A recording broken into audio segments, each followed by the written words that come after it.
আছে রাস্তা, তবে সেতু না থাকায় খাল দিয়ে যাতায়াত করছে এলাকাবাসী। পঞ্চগড় সদর উপজেলার গরিনাবাড়ি ইউনিয়নের মোল্লাপাড়া এলাকা।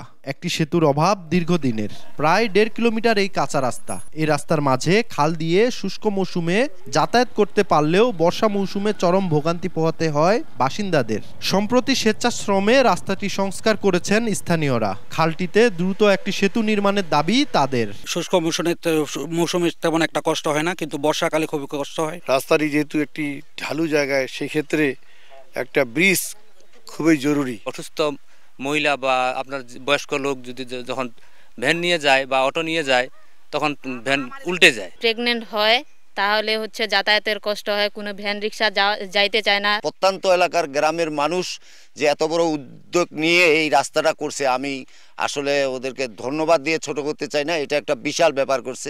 সেতু নির্মাণে দ্রুত প্রয়োজনীয় ব্যবস্থা গ্রহণের আশ্বাস দিয়েছে উপজেলা প্রশাসন। আমরা আশা করছি আমরা দ্রুত জনসাধারণের যে আবেদন, সেখানে একটি ব্রিজ নির্মাণের প্রয়োজন, সেই ব্রিজ নির্মাণের প্রয়োজনীয় ব্যবস্থা গ্রহণ করতে পারব। মোল্লাপাড়া রাস্তা দিয়ে 15টি গ্রামের বাসিন্দারা যাতায়াত করেন। সোহাগ হায়দার, সময় সংবাদ, পঞ্চগড়।